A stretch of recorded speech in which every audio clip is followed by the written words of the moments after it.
Hail, I enfold you in the Elohimic light, the light of your cosmic reality, blazing forth its splendor into space. For space, as the dwelling place of God, ought to be hallowed by the radiance of the soul, releasing the light of 10,000 suns into manifestation. I come to you this night in that refreshing radiance that is the light of your own soul. That is the solar light of the solar system, of all systems of worlds, of 10,000 suns, blazing forth reality into space, and saturating space with the fragrance of the Most High God. Like the formation of a lily, the trumpet of heaven pours forth her fragrance, and mankind, engulfed as they are in this fragrance, in the sense thereof, in the very drama of enfolding purity, are aware of the pristine state in all of its magnificence, are aware of the pristine state before it was sullied and contaminated in the consciousness of man, as it was envisioned in the beginning by God. This state of God purity, beloved hearts of light, has never been altered, but remains to the present the bastion of mankind's unfolding reality. When I come to you then this night, it is with the magnificent certitude that responses will arise in embodied mankind's hearts because we invoke it. It is the will of God that you should respond to the vibratory action of your own soul's purity in its native habitat of the living Spirit of God, dancing as a flame in his hand and as the flame in the lantern of life by which mankind are illumined and through which they are able to extend the boundaries of purity out into the world and bring about that natural release of heavenly fragrances, which is the fragrances of many souls blending into oneness, into reality, into beauty in its pure God estate. How very marvelous then, beloved children of mankind, is the life beautiful as it commences the unfoldment of the cadences of reality in the content of the mind and the sense of awareness that stands forth in the heart of man and speaks of the unspeakable word which it is not lawful for a man to utter. But I am an Elohim, and I come forth from the veil of cosmic purity to speak of that which one day shall be a magnificent reality for you as you hold yourselves to be an inviolate representative of the Holy Spirit, of the compassion of God for the universe and for yourselves. For all that is not light ought to be full of light. All that is the absence of light ought to receive light. All that is darkness ought to become light.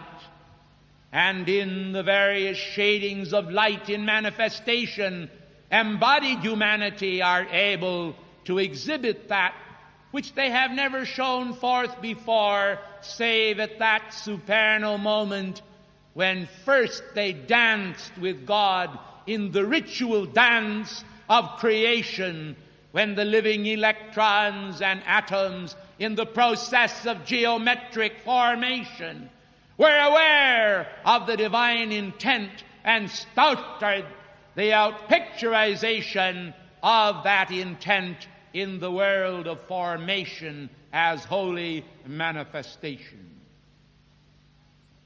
There is in the world today a multitude of actions, beloved hearts, that involve psychic phenomena and the function of mankind's human identity in its escape from the human state and the manifestation of human egoism. Quite frequently, individuals become identified with the psychic world.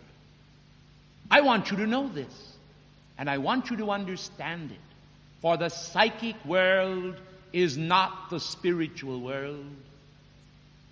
The world of mankind's maya, of mankind's illusion, and of the drama of illusion is not the bounty of the merciful spiritual realm, where each soul, bowing to the light of God in another, is able to hold the ritual of compassion for all and the beauty and bounty of that compassion as each soul steps forth through the power of its unfolding reality to greet all parts of life with faith and beauty and love, hopefully manifesting Christ awareness, the Christic consciousness, and the pure light of blazing reality. O mankind, shun and avoid involvement with the astral mutterings of those spirits that peep and mutter, of those conditions which are only the mirage appearing on the desert of self, which can never produce the miracles that heal, the miracles that seal mankind's beautiful solar consciousness in the unfailing and unfading light of God. Do you see, beloved ones, that the avoidance of contact with the astral is one's assurance that he will keep the city of his consciousness free from the doldrums of human meanderings? For much, if not all, of that which happens in the astral world is but a rehash or a remanifestation of that which takes place in the human world of form, which is wholly wedded to the human and to human concepts, which does not actually hold the flame of reality within its consciousness. And because it does not hold the flame of reality in its consciousness, beloved ones, it involves itself in that interminable manifestation of human viciousness, human despair, and even human joy. Yet human joy, when it functions in the astral realm, is but a masquerade of divine joy. It is a game of charades. It is a deceit practiced upon mankind that deprives them of the magnificent concepts of reality which enfold the Christ consciousness in every heart. When embodied mankind will recognize this and shun and avoid astral or psychic contact, the identifying of themselves with what was called by the wise men of old a form of necromancy, they will understand that communion with the dead is taboo, but communion with the living is indeed the grace of God. Will you understand then the buoyancy of this splendid action which is taking place before your eyes, whereby mankind are not then enabled to make contact with those who dwell in the realm of astral horror, but rather in the realm of God reality. The vibratory action of this realm possesses the power of bringing you into a state of consonance with your divine identity, whereby you will be able to reach up through the astral densities of the world and find the solar sun shining in her strength and releasing those magnificent God ideas into the field of your consciousness, which will make your consciousness Christ-like, God-like, and flooded with the passions of immortality. I am Astrea. I come to you this night then, mindful of the universal spirit of love that floods the world with the renewing bond of hope, and chastening hearts also conveys divine grace. For God has said that those that He chastens are those that He loves. And if some of you have perchance dabbled in astral contacts, if you have become involved in those activities of human seeking, hypnotism, phony astrology which manifests in the world that is not based upon cosmic astrology, and all of those activities which actually deflect the soul from the intended grace of God, please understand, dear hearts of love, that heaven may wink at the former days of your ignorance, when you engaged in those activities which are not productive of that latent good which God has already placed within the fold of your souls as a talisman of cosmic magic to free you by the power of the risen Christ and the vibratory action of the ascension currents from those dregs of human wonderings and human despairs which confuse mankind and bring him into an aborted state where he is not able to bring forth the Christ consciousness in the swaddling garment of his field of mind and conscious awareness. When I come to you then, it is not merely a worded concept which I am releasing into your mind and being.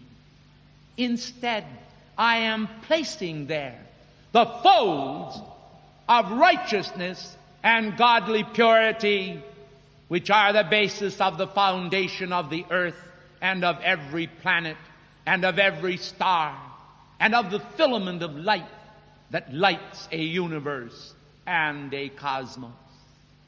Will you understand that? For the field of your consciousness, darkened though it may have been by various activities which have stemmed from human or mortal desires, I tell you truly, shall then be renewed as you accept the chalice of heaven's offering. For heaven is not populated with just one identity, although there is but one Spirit. The identities of heaven are manifold. For the Master has said, other sheep I have which are not of this fold. Them too I will bring with me. And so, in the great gathering of the stars of life from the systems of worlds that exist throughout cosmos, heaven has brought the very best devotional aspects of consciousness into manifestation. Do you understand that all is God? Do you understand that there is but one Spirit?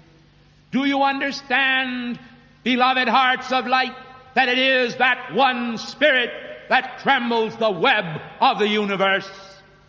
Do you understand that it is this vibratory action of that one Spirit by which you are raised into the rightful socket of your cosmic identity, moving as it is through the cosmic thrust of initiation, the initiation of attainment? Well, mankind, do you think that all that is written down in your books is the fullness of life? Are you so conceited on the face of it all that you do not understand that the mysteries of life are also written in your hearts and minds and are engraven upon the face of nature? This is God's beauty. This is God's splendor, shining in its strength. The radiance of cosmic purity. O angels of cosmic purity, descend in the name of heaven and sunder the heart of the world with the love of God, the love of 10,000 suns. I am the consciousness of God descending into the chalice of your heart and bringing into your breathing, living awareness the field of your consciousness, not only for this moment, but for that timeless time, the reality of God purity, which one day you shall know because God wills it so. If you are to know it with the fruition of your consciousness, it will be a God delight and a God intent.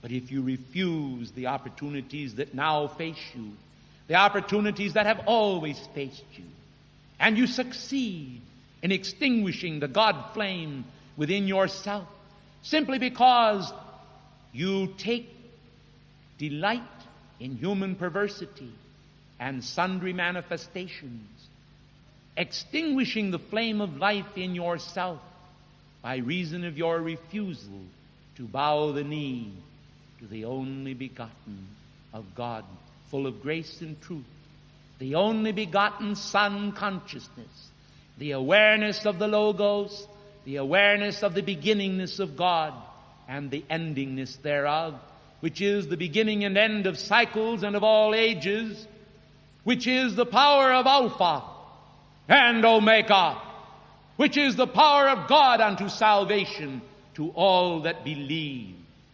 For faith is an alchemical experimentation whereby the very fabric of the soul is washed by the magnificent washings of the Holy Spirit, that cleansing which makes the soul as white as snow. For reflected in the mirror of self is the transcendent and magnificational powers by which the soul of each individual comes at last to the point where it is able to accept the power of the Godhead in manifestation within the force field of the individual consciousness, within the force field of ideas conveyed from the lost word to that word that is found by the individual. And in the finding thereof, that which was lost is at last the revelation of the mind of each one, who, seeing by a gentle peep into the reality of God, the magnificence of the entire structure, suddenly stands before the Most High to utter these words: I am thankful, O God, that Thou hast manifested Thyself in the field of my consciousness, that Thou hast placed the focus of Thy love within my heart and mind, that Thou hast directed me unto Thy ways, the ways in the side of the north, the ways in the focus of the white stone, the ways in the new name, which no man knoweth, saving he who hath received it,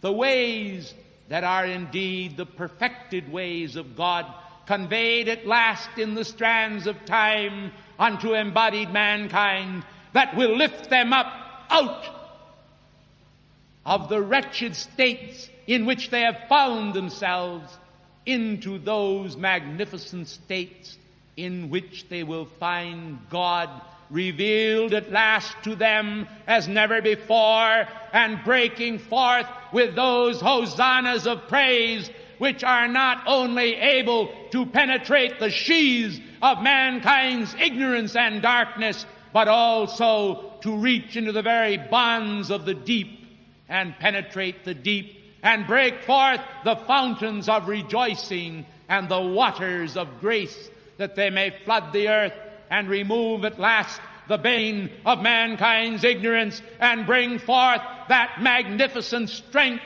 the Son of God, shining in all of his power and radiance, that at last the world, filled to the overflowing with the cup of the Christ consciousness, may indulge itself forever in the great labor of divine cleansing, whereby through the Spirit of God man is separated from all that is impure, all that is indecent, all that is improper, and reserved a chosen generation, a royal priesthood, wholly dedicated to the concepts of Melchizedek, priest of Salem, to the consciousness that is from the beginning and continues on unto the ending of cycles and the beginning of new cycles. For behold, the Lord speaks even through my heart to say, world without end, I am being immortal, deathless, and full of life.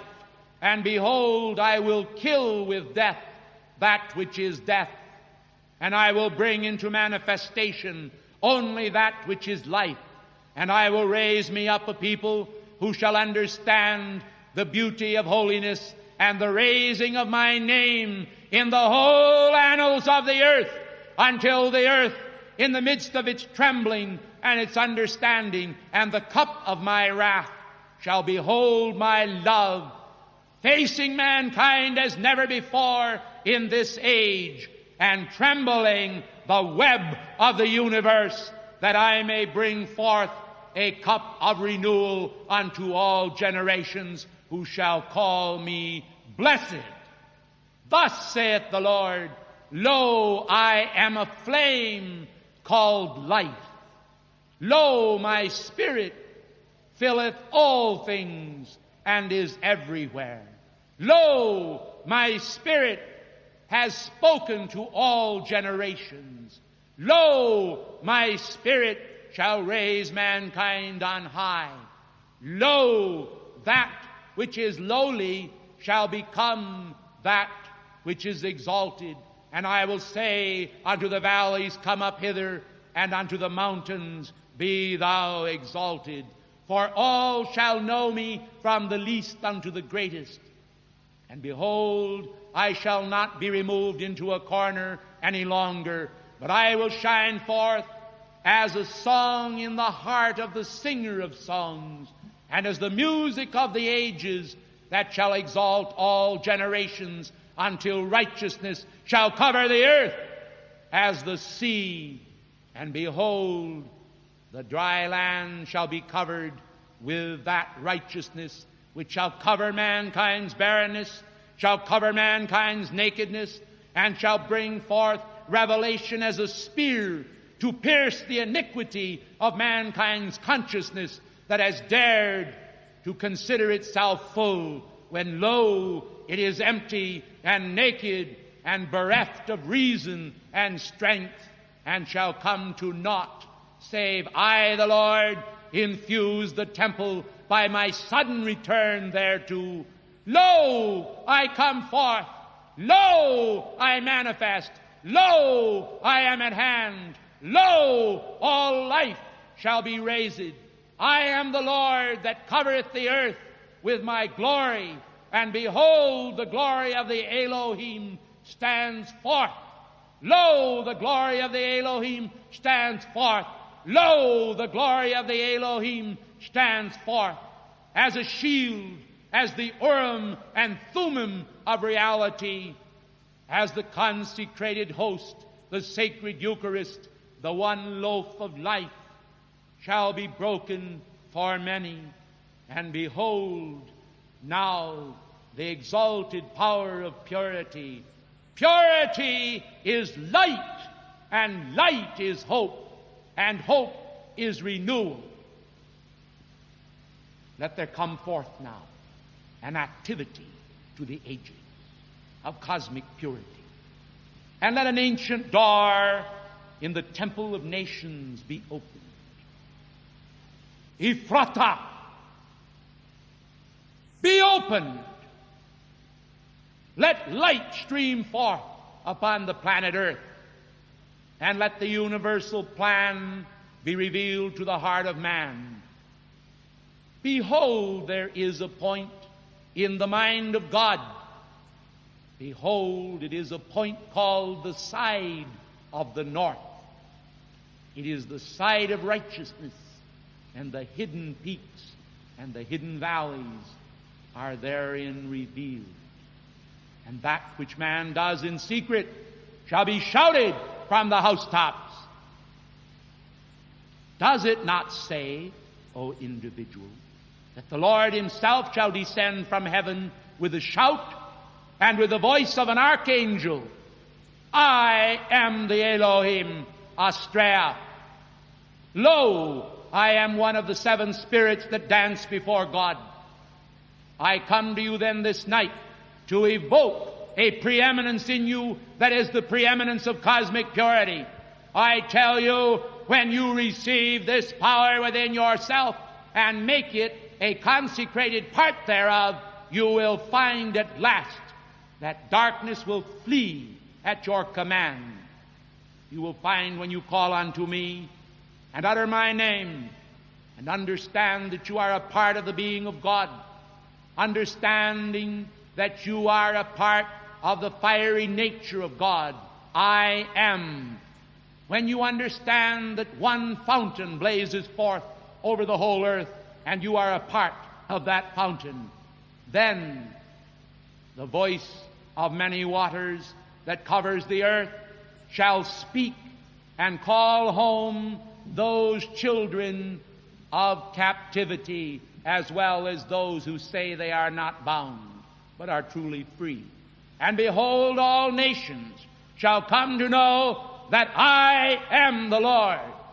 The flame within you that speaks is the flame of cosmic purity without alloy. Lo, it does not have in it the content of any chemical element of human vibratory action, but only the pure God flame is there. I am Astrea. I am Astrea. I am Astrea. Lo, I have spoken. Lo, I have brought divine grace into your midst, the Spirit most holy that enfolds every part of life, that sunders the power of the psychic and the astral organizations of the world, speaks now in the heart of Africa. I command now in the name of the living God that all psychic activities of human witchcraft and all activities of human darkness and all activities of man's inhumanity to man, of the entanglement of mankind's human action, shall stop and cease forthwith. Let there never be any action from this point in time and space which shall bring harms to any. For great harms are ended by the power of God. Lo, the fiat goeth forth, the fiat of cosmic truth, saying to all powers of darkness, you have no power. Henceforth, you are stripped of all power, and the beginning of the freeing of a continent is at hand.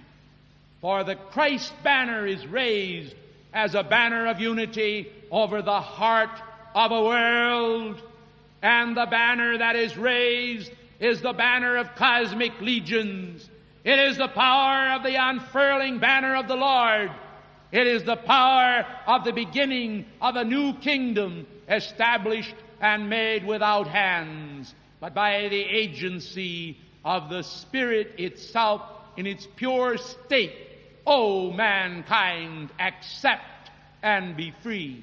O mankind, receive and perceive the redemption of universal love.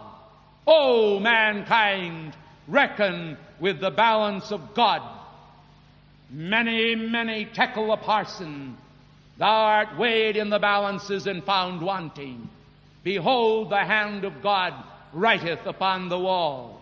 Behold, the hand of Daniel stands forth in the last days. And behold, the freedom and liberation of the world shall begin even now. So be it in God's name. I am.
Gracious ladies and gentlemen, in coming to you this afternoon, it is to bring to you a greater degree and level of awareness of the importance of your mission viewed from a divine standpoint.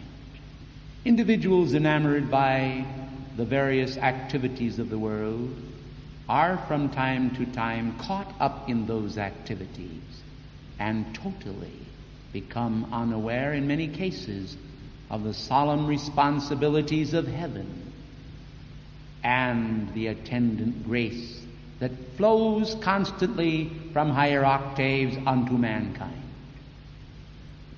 Those of you who hold a more than ordinary awareness of the flow of heaven's grace are able to extend hands of hope into the ethers, and then have placed upon your hands those magnificent elements of cosmic grace by which the saints also were raised. Let me say to you then this afternoon, in the name of the living God, that the torch of freedom that has been passed to you is one which requires review from time to time. It is necessary for embodied mankind to comprehend and to understand that universal grace has been vouchsafed to them. Otherwise, they may well forget the grace of God and the mercies of God, caught up in human conflict and mortal delusion. For the strands of Maya indeed enclose the world in a cloister, which is not always to their liking, even when viewed from an outer standpoint. But when viewed from an inner standpoint, it is wholly reprehensible to the soul. For the soul desires to breathe the air of freedom and to recognize that freedom is the only means whereby the individual may rise, and in that rise prepare itself for the great adventure of becoming one with God. I am called Sanctus Germanus. I am your brother of light, who is devoted entirely to the externalization of the Christ consciousness within the domain of your being. Unless this be carried out, unless you yourselves accept this grace which heaven has given to you as though it were indeed your own, which it really is, I fear also for the family of nations.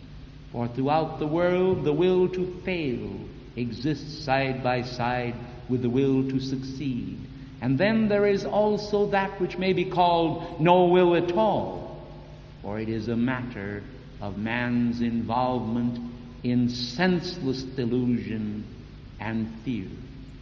I want then this day to bring to you greater awareness of who and what you are, that you may understand the solemn responsibilities attendant upon becoming a keeper of the flame in actuality.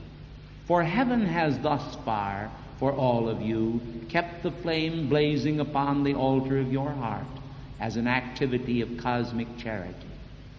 I am sure that you would not want it to continue so, but desire instead to literally bank your own fires by infusing them with enough divine charge to carry you through the long night of mankind's sorrows and despondency, until such a time as the brilliance of the dawn and the realization of what the opportunities of life mean to you can become a vital, breathing, living essence in your consciousness, which essence will transpose the meaning of life into new dimensions of spiritual desires and apprehensions. Then, when you are able to garner enough grace from heaven itself, you will no longer question as to whether or not you are able to accomplish any good thing, but you will recognize that all you have to do is to put the law into operation in your own force field, the force field of your being, and summon that energy in the name of God, which will produce the exact manifestation and precision accomplishment which you desire to achieve.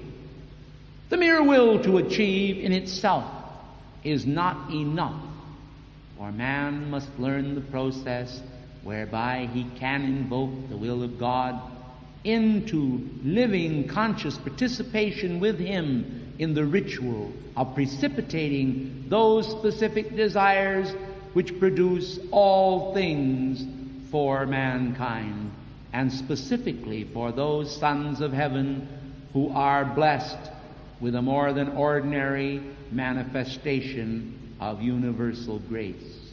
Now, grace, ladies and gentlemen, is a quality of the Holy Spirit which is given to all. It contains the most lofty ambitions, those ambitions calculated to bring to all mankind a renewal of the covenant of life. But man do not always understand the meaning of the covenant of life, for they are often recipients of a good invoked for them by another, which they have no particular idea whatsoever as to its real meaning.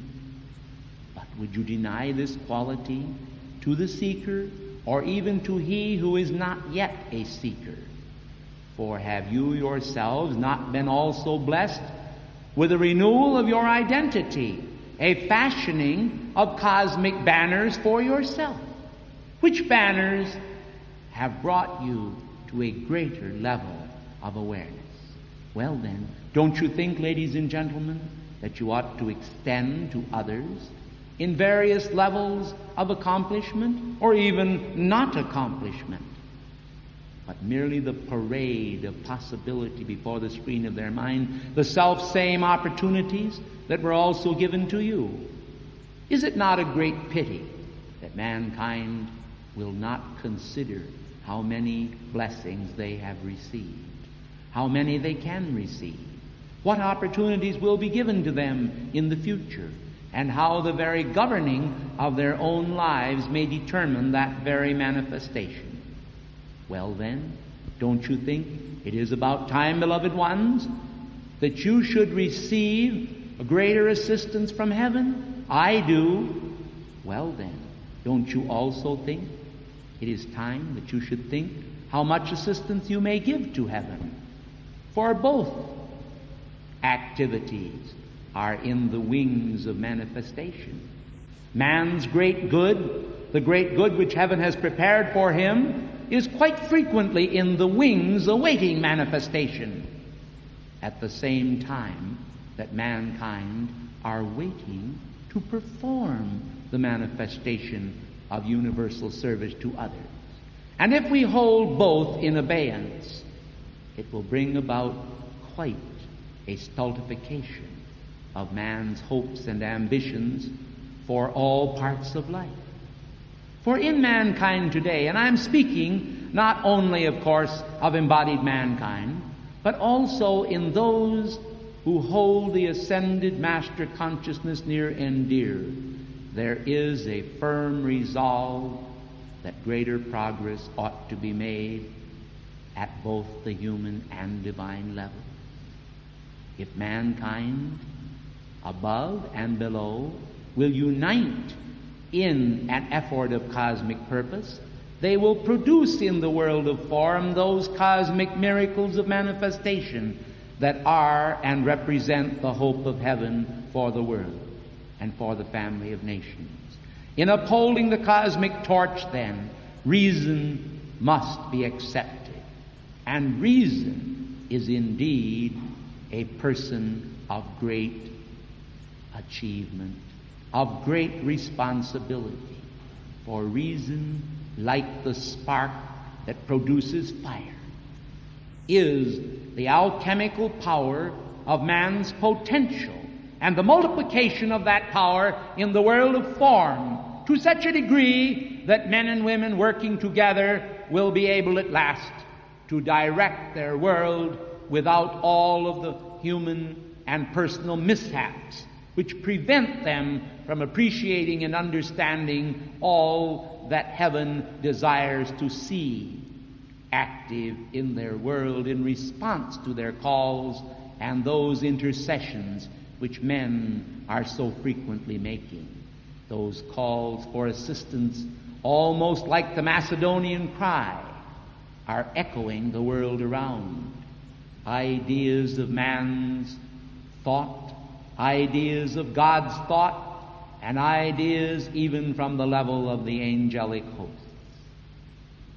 In invoking then for you today a more than ordinary assistance, I am calling forth not only from the heart of heaven, but also from the heart of earth, a recognition of their responsibility.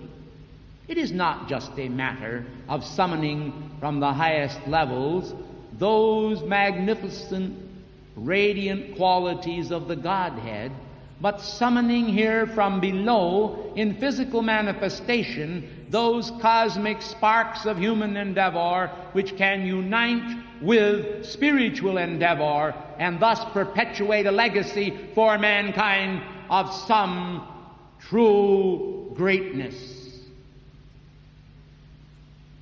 What is it that hinders mankind if it is not the human concept of lag?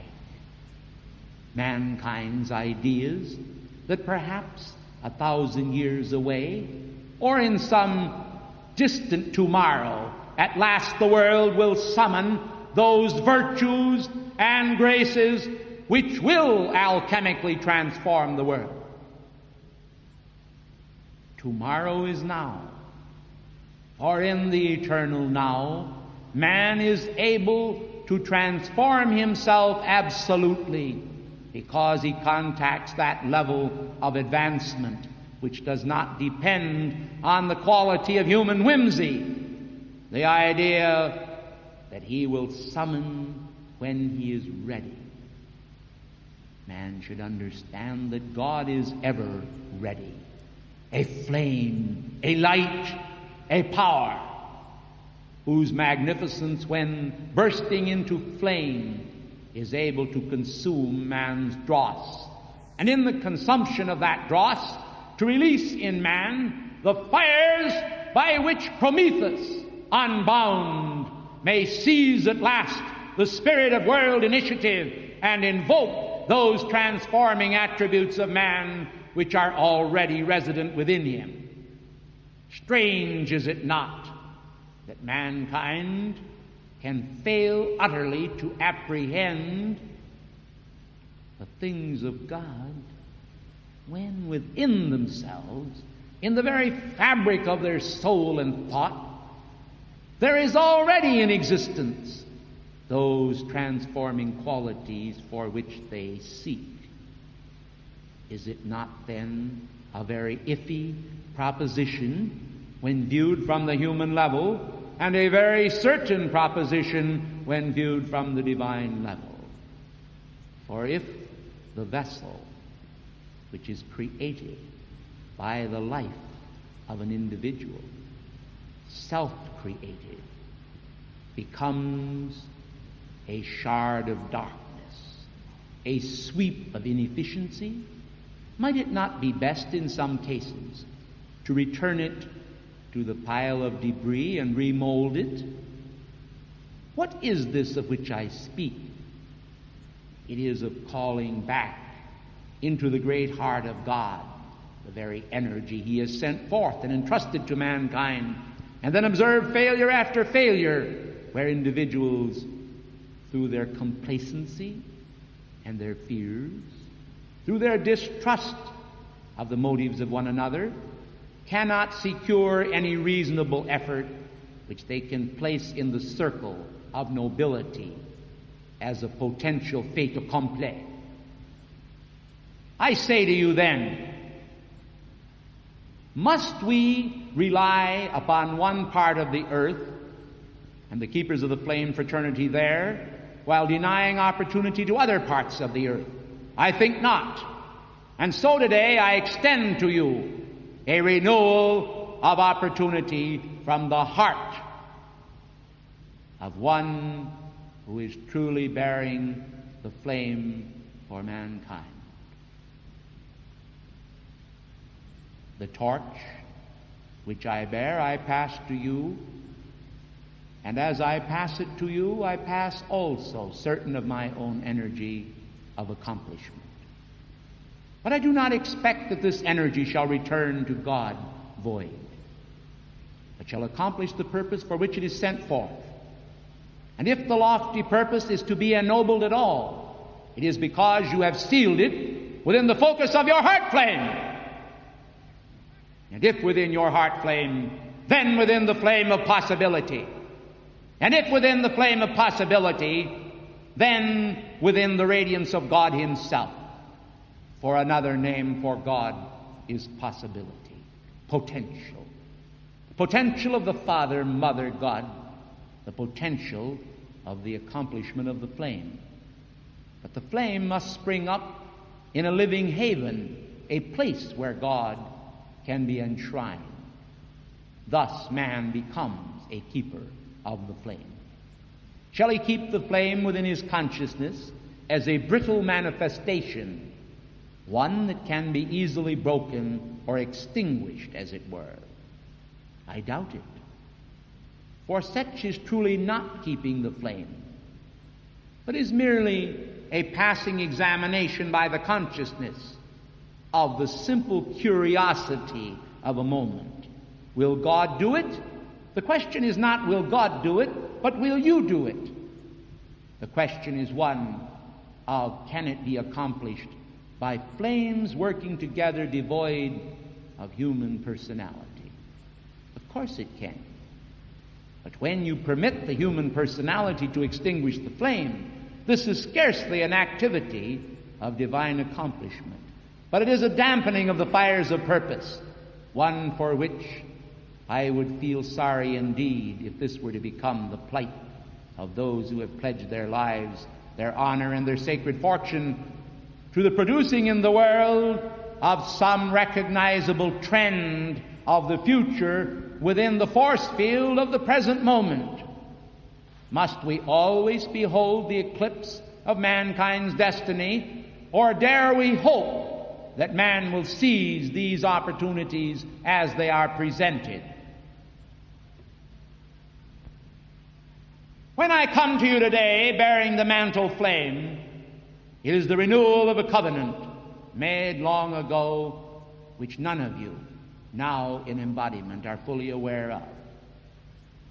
Yet I come even at the response of embodied individuals who sometimes hold only a dim spark. I urge upon you then the flame of being awake. Be awake unto what may well be, and it will be. Sleep, and behold the sleep of centuries. For upon mankind today, to whom is given this opportunity, there is presented now a renewal of an ancient covenant of hope. Will you pledge to me your hope then? Or will you let the flame vanish from your hearts and thus from the hearts of a people?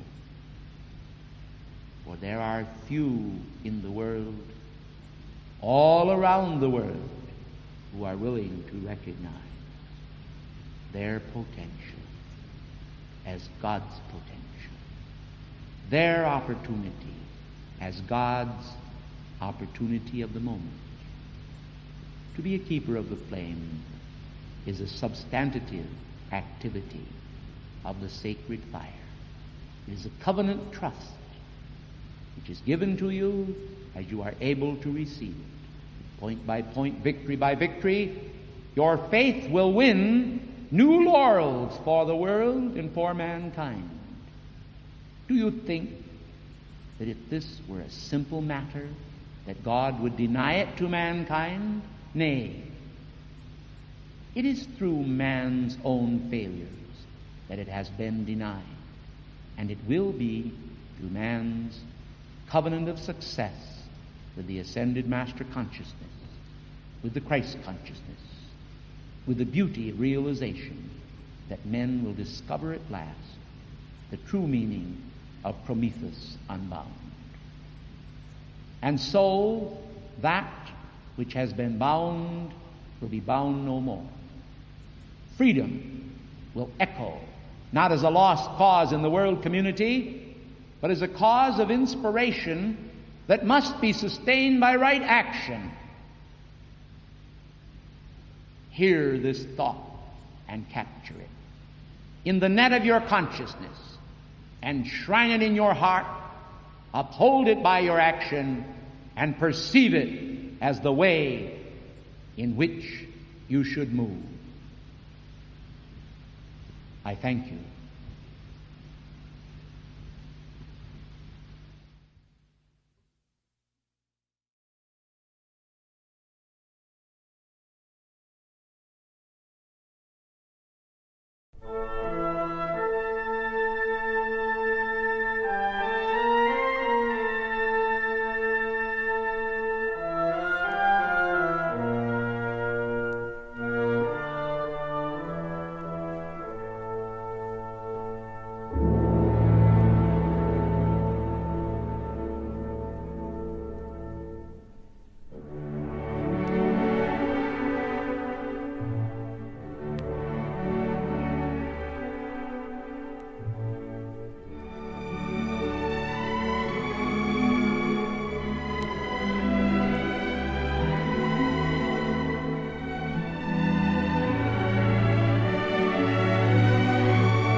children of the heart of God, does it seem so strange to you that I should come to you this night?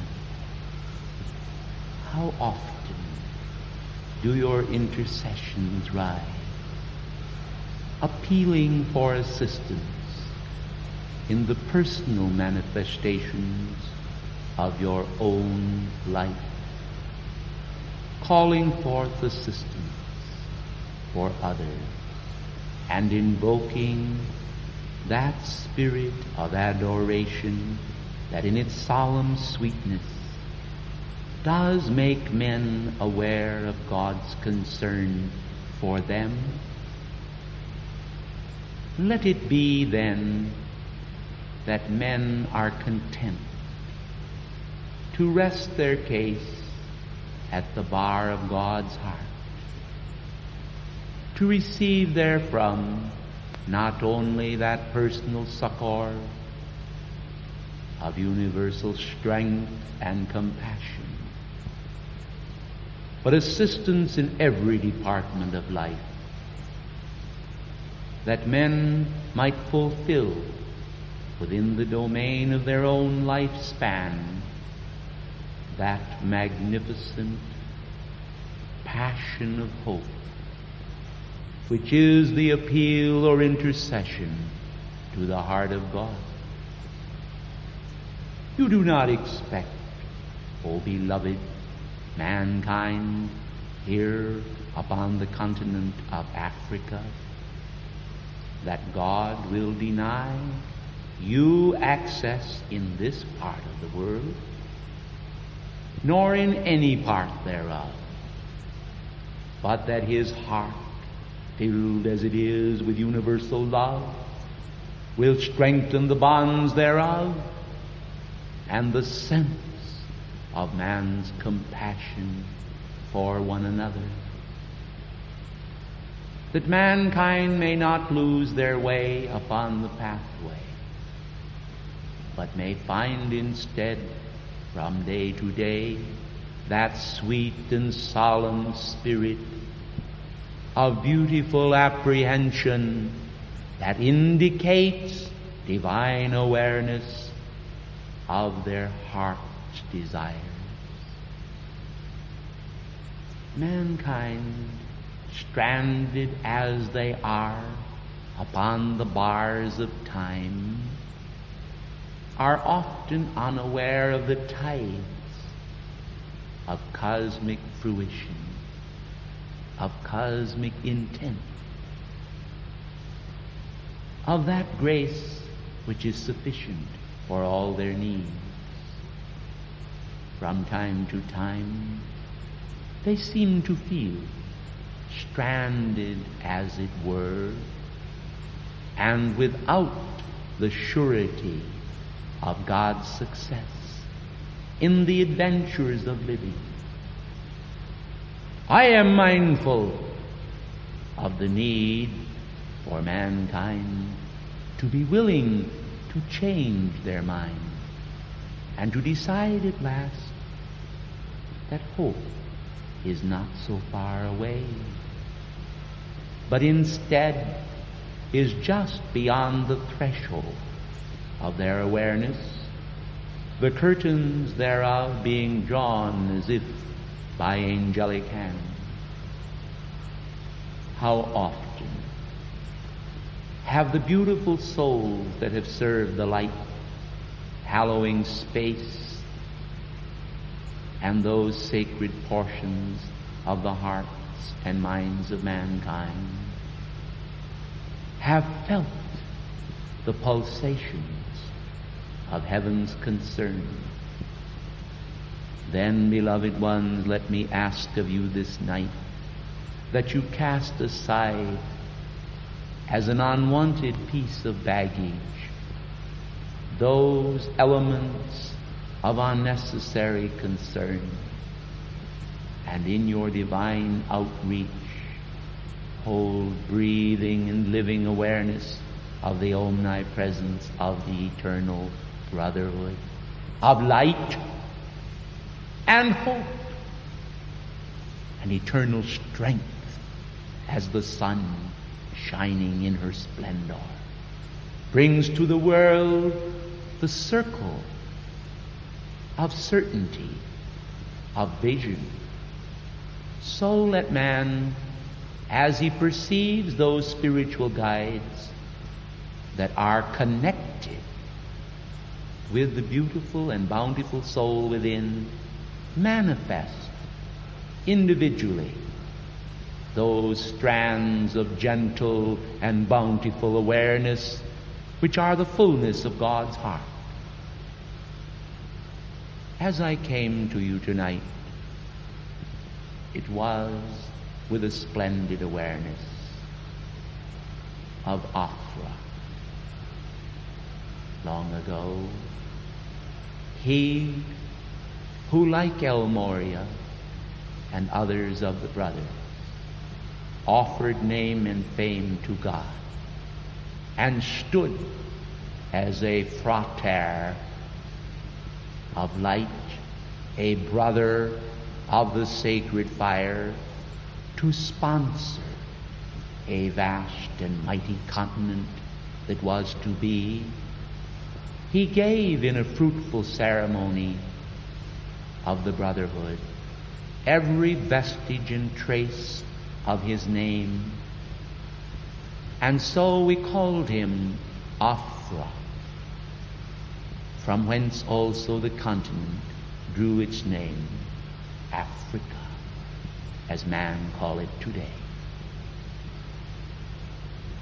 This giant soul, with his tremendous devotion, was one of the unknown brothers.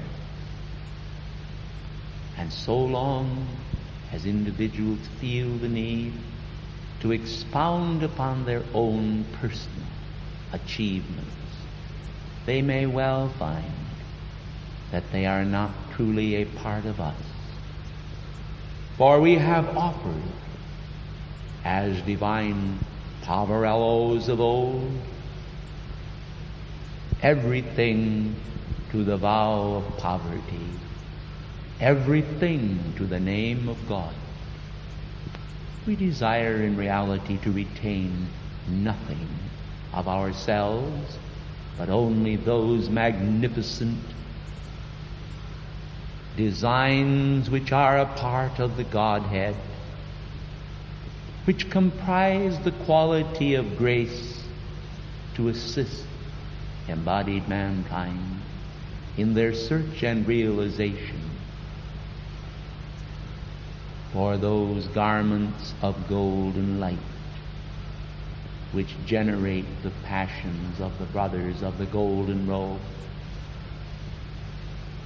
For the brothers of the golden robe esteem divine wisdom as though it were a holy flame, a gesture of the intent of God made manifest the world around. And so to all God-seekers everywhere, I address myself in this hope that more among mankind will perceive the shining sun of wisdom that speaks to the hearts of men and calls them to that evocation of universal grace which manifests strength in its splendid shining within the framework of man's individual identity, and is a chalice of hope and its contents liberally lavished upon embodied mankind for those who have already attained and are able to recognize the grace of God and to draw it forth by will, are then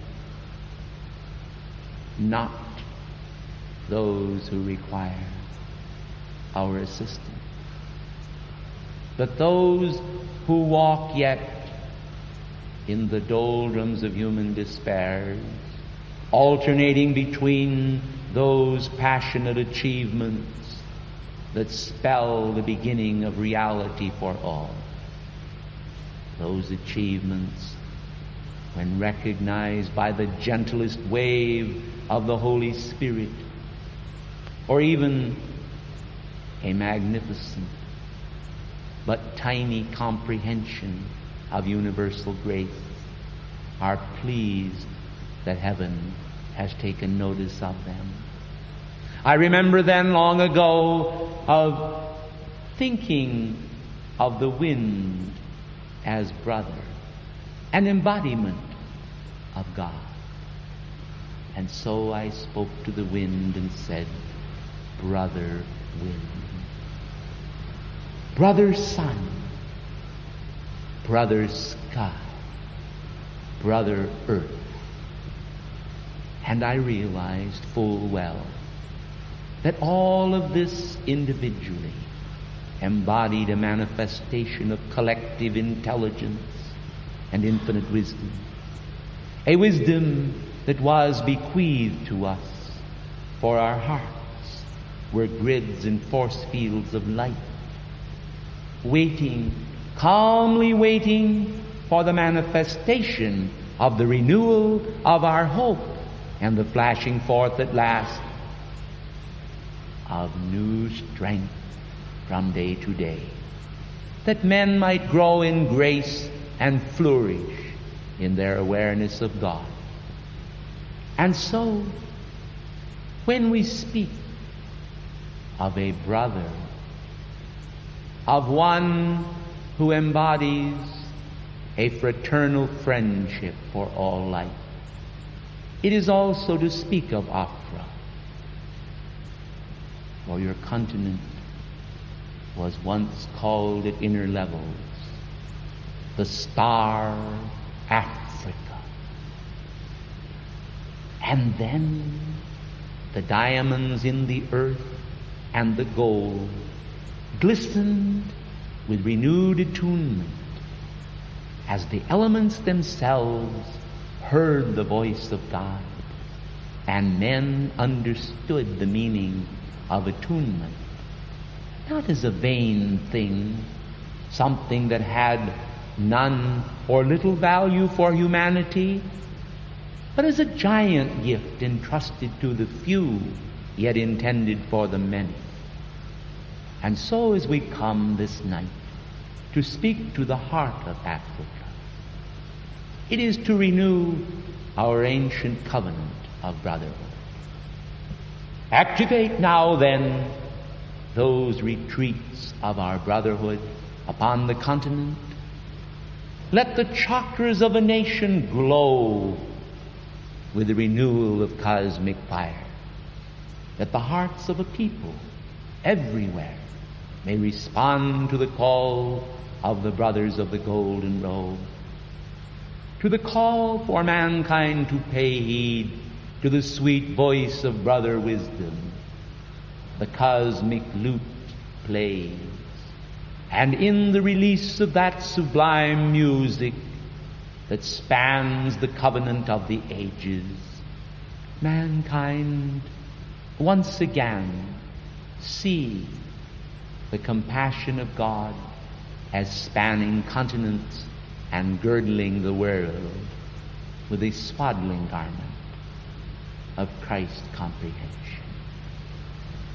Comprehension of Christ and his eternal reality must be vested in the individual, and the individual must arise to the needs of the moment, to expand that flame of universal compassion that lights the cosmic sky, majestically informing all of the need to recognize cosmic reality within themselves.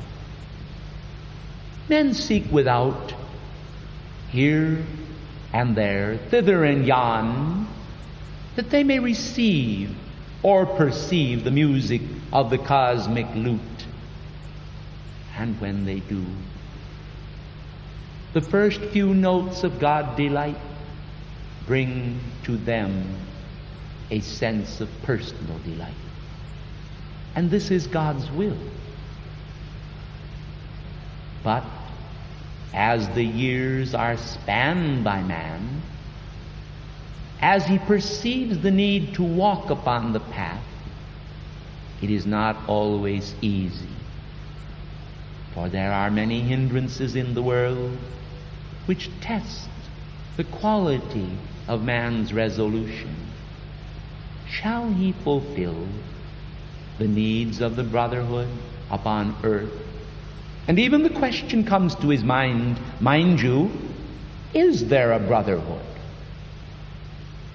This may seem at times to be questionable in view of the fact that man observes in his world so much that is contrary to brotherhood motivation.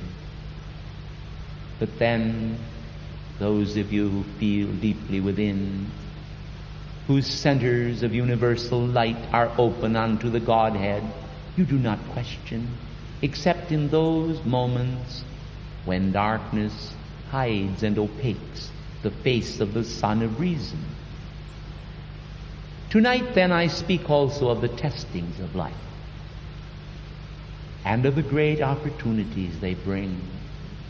An opportunity to touch the hem of the garment of the world teacher. For the world teacher comes to you tonight not just in outer words, but in an inward urge to see the world transformed and become a place where the garment of eternal loveliness can dwell. You recall the woman who was afflicted, who touched the hem of the Master's garment. O mankind, are you too proud now to reach out in consciousness and say unto your own divine identity, Eternal Father, let me touch but the hem of thy garment, and believe that light will answer your call? Beloved people of Africa, understand that it is the Father's good pleasure to give you the kingdom, to give all men the kingdom.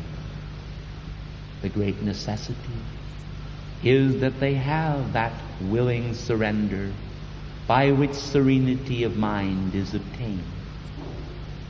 For in the world today, there are so many stirrings of conditions whose portent is more toward the dissipation of energy than the concentration thereof.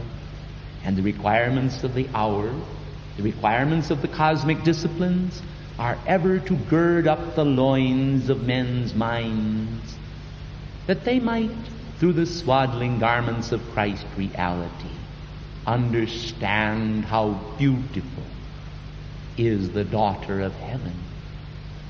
She who is called surrender, serenity written upon her brow, surrender in her heart, and a willingness to be the bride of the universal Christic image, shines in her awareness of devotional needs and devotional resolves. Without resolution and without the concentration of motive, man may continue, embodiment after embodiment, to dissipate his energies in senseless manifestations. Often after these energies are gone, he saith unto himself, what a foolish thing have I done.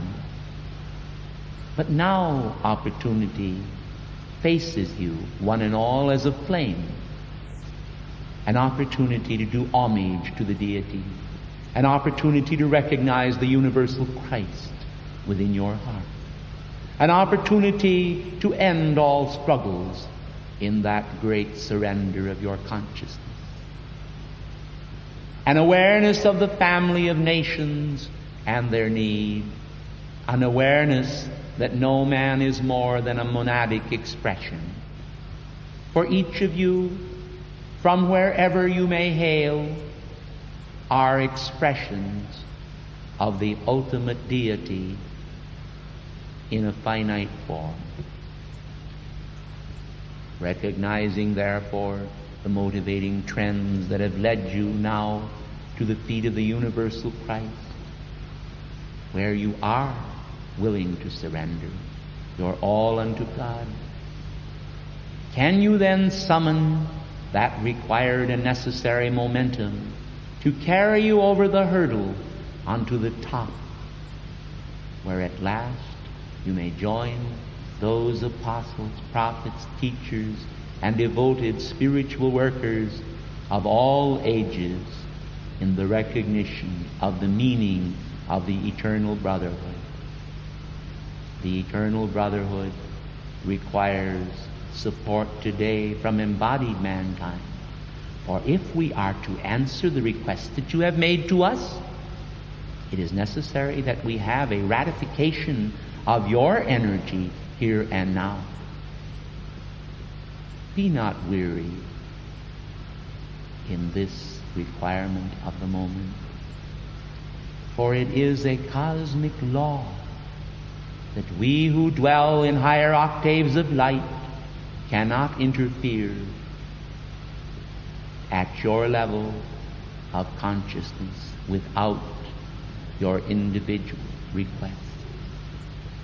As we then call to you to recognize this universal need, it is in anticipation that many of you will speak unto God and ask for mankind, the dumb, the deaf, those who are blind, those who are without comprehension, and for them as a brother candidate for the order of the golden robe, for wisdom's children, you will summon from the sun that light of hope which can light the world and replace this present era of shadow and many human chains with that spirit of regeneration of Christ reality that is the star that lights a continent anew. As I have come to you tonight, I have asked many of the brethren of the golden robe to come with me, and they have asked for many angelic beings to stand round about this chapel wherein you sit. These brothers holding the chalice of wisdom in their hand as a cup of receptivity, invoke from the heart of God then, here and now, assistance, that the giant taper star, the star of Africa, may be lit once again in the world order as never before, and from the fires of your own individual devotion. Did you think, beloved children of the one God, that you could not do it? Then remember, with God all things are possible. And so, out of the consummate flame of the multitude of your hearts, together with our hearts, the hosts of heaven and earth unite. And in the flame of our union, we will this night light the star of Africa. And she shall shine her beams the world around, and regeneration shall be fashioned as a thing of glory and strength. A kindling of a conflagration shall commence, and with the beginning of that unifying action, mankind shall pass through a host of stages, but out of it all may emerge the drama of ageless wonder that shall bring unto embodied mankind a light that unites with the family of nations the world around to create afresh the order of the golden robe in all nations, thus producing the climate of peace, that shall kindle in all men the thriving spirit of a new industry, the divine industry of fabricating the kingdom of God upon earth, the weaving of those strands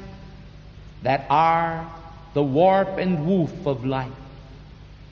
From the horizontal level, mankind weave certain strands. From the vertical level, the angels weave the vertical strands. And out of this blend comes the cross of life that is the fabric of the star, the Christic star that must light each continent as it must light each soul's lamp and lantern. I have come this night in order so to do. I will not weary you. I thank you.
Serapis, born out of the fires of cosmic chastening, are those fruits of the soul whereby progress is made.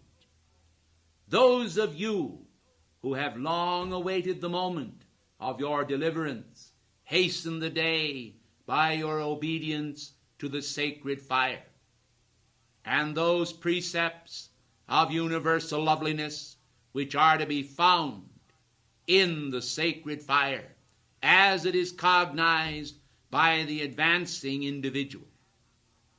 Stop for a moment and think now of the fire with its frequencies, of the fire from the standpoint of the electronic essence of itself. Think of the multitude of communication networks in the world order, and then proceed to realize and recognize the many conduits of grace that are connected with heaven itself and with the chambers of the Brotherhood in the great pyramid of cosmic reality. I come to you this day, then, mindful of the sacred fire, in its manifold ramifications, its determinations to produce the fruit of cosmic purity. Purity begins in mind and heart. Purity is maintained by the will and the attunement. Purity, however, may occasionally be breached by embodied individuals as they allow their gaze to function in levels of consciousness and awareness which are affinitized with the world's thoughts itself. Therefore, it is essential and important that all understand and recognize that the shedding of carnal-mindedness is the greatest step whereby individuals are able to fulfill those latent desires of both heart and soul, which long after the Christ consciousness in its unfailing deification of the individual.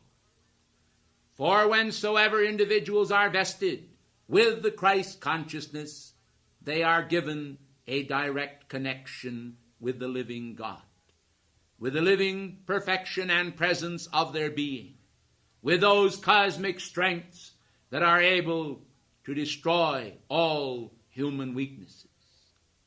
Individuals for far too long have tarried upon the path and not recognized their needs to bring about by an act of valor those things which are the will of God in their life. It is not sufficient to merely wish, but rather to demand of life itself the power to overcome those conditions which you have deplored for so long in yourself. Many individuals that criticize other individuals are in reality criticizing themselves and too cowardly to be able to face it. I want you to understand then that glaring honesty of heart, as El Morya has put it, is extremely important. Not that you as individuals are scaling the stars by your own human virtues, but rather that by grace and power and love for the infinite plan you are able to pass beyond the concepts of your finite life or your individual identities, and to recognize that there is a supreme identity which has for far too long been withheld from the grasp of mankind by their brittleness, their selfishness, and their purposeless drift upon the human sea. Being involved as they are in most cases completely with the meanderings of the human ego, they fail to see the divine ego of themselves, orphaned as it is, and thrust into a corner of relative unimportance. When I come to you this day, then, it is to make you aware of this blissful, photic fire, which blazes in all of its frequencies and affinities of the Godhead. The light and play of color and movement in the sacred fire is calculated to separate man from his dross. Man, then, created in the image of God, is a golden pool of melted liquid golden light. And when he understands that, he is able to recognize that the purification of selfhood from the realm of human duality combined with God perfection is needed and necessary. It is not enough just to recognize your problems. You ought also to do something about it.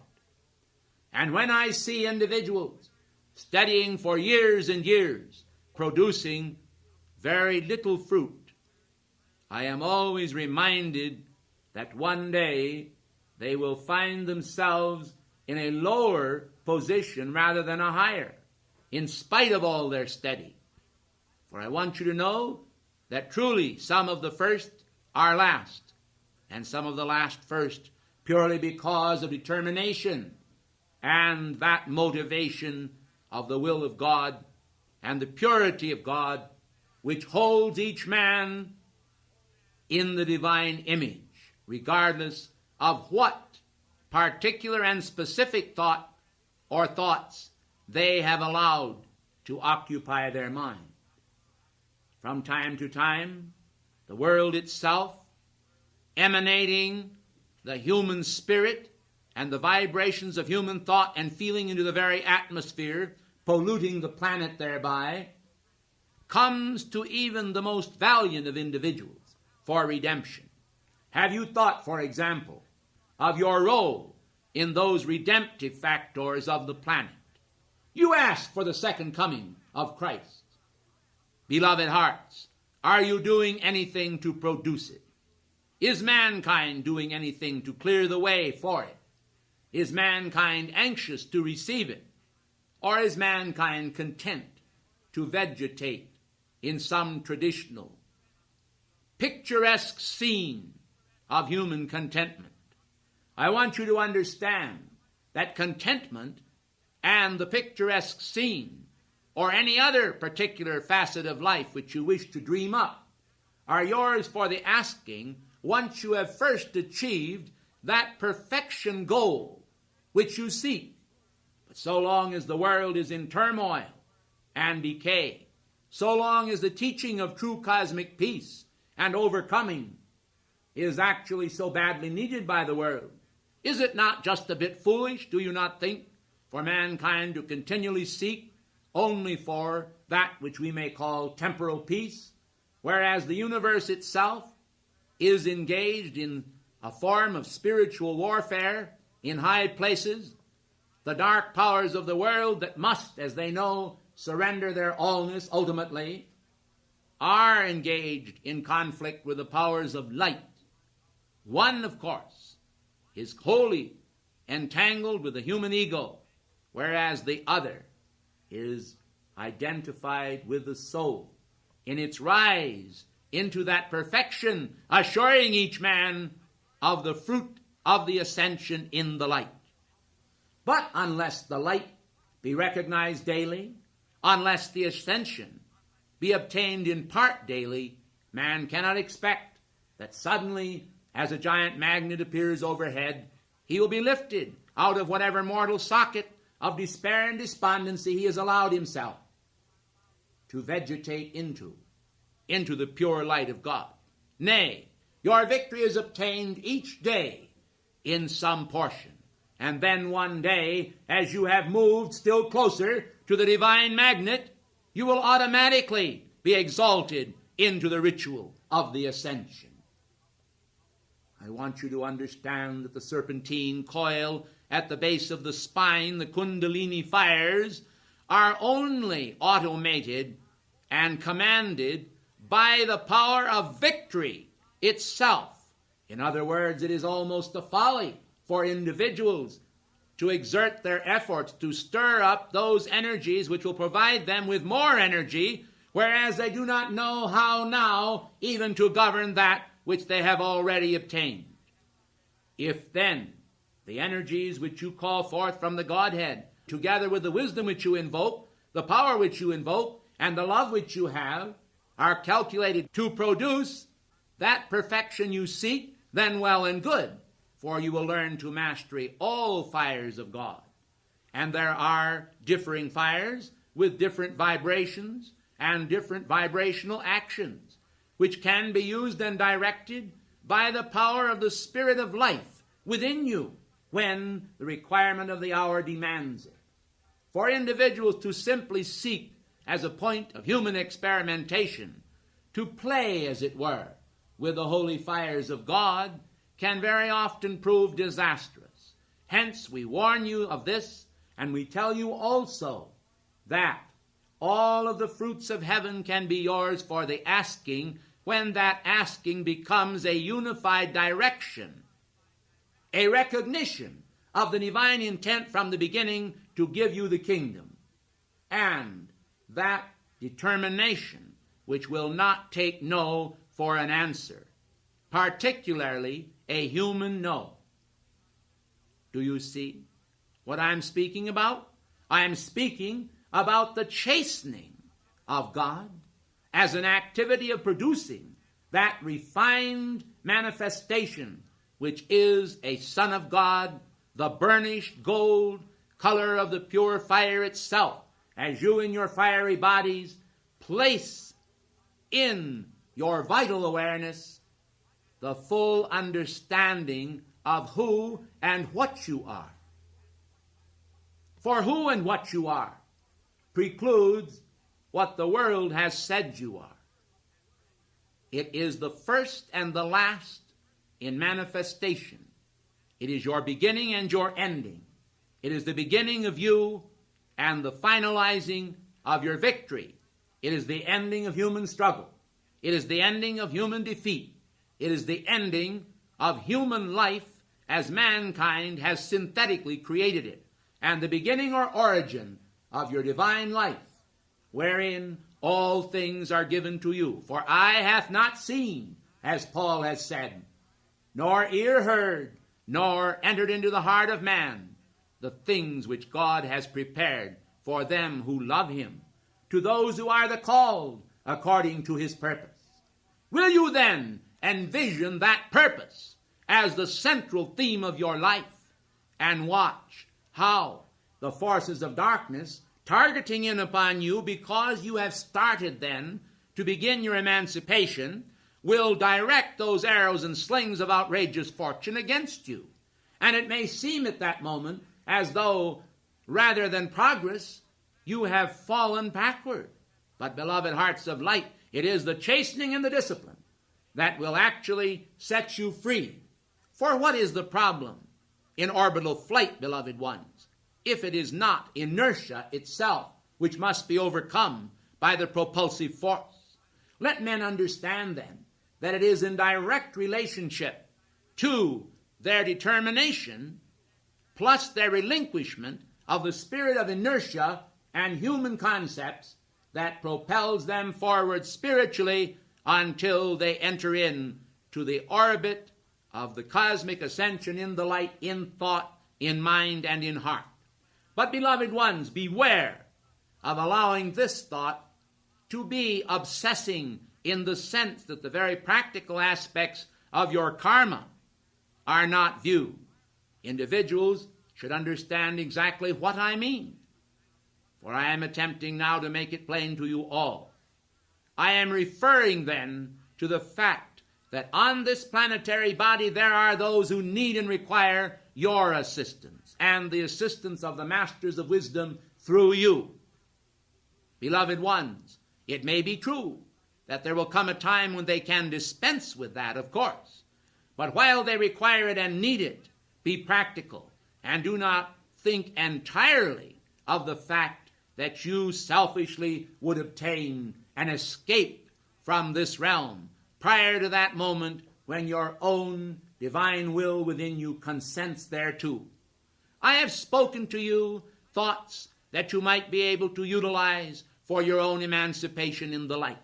But I want to commend you also for those right actions of the sacred law of the sacred fire that continue from day to day to guide you in your spiritual desires in that practical understanding of who and what you are as a part of the body of God upon this planetary body that will one day stand where we stand if you persist, and will certainly fall if you do not. I want you to understand then that you cannot operate from the standpoints that some human beings have allowed themselves to do. You cannot just take it for granted that because you are functioning in a certain spiritual search, that search is automatically fulfilled within you. Nay, I tell you, you must search and find, and finding recognize your need to assist your fellow men in the development of that divine consciousness which you are developing yourself. Then, by the power of example, in every area of your life, you will produce that good fruit which will set the world literally on fire spiritually, to understand at last that the temporary finite goals that appear to the average individual as the span of their life are in no way relevant to the eternal love of God cast upon the screen of nature and upon the screen of soul reality or solar reality. You are children of the sun, but this is the sun also that exists behind the sun. And the power of the Son of God is being transferred to you daily as you are able to receive it. I, Serapis, seal you in the adjurity of the law. I adjure you to be aware of the law. I want you to recognize the law. I want you to feel that you can identify with it without kicking against the pricks of cosmic reason and cosmic justice. For truly, It is the chastening of the hand of God that actually exalts you. And as I gaze upon the planetary body and see those wondrous souls who are now in the process of almost clean escaping from error and the chastening which they have encountered, I am aware that the greatest process of burnishment was the chastening and the discipline, and so I count it the greatest of glory. Peace be upon you, but may it be a peace of determination and goodwill. Peace be upon you, for out of light comes forth the omnipresence, the omnipotence, and the omniscience of God. I thank you.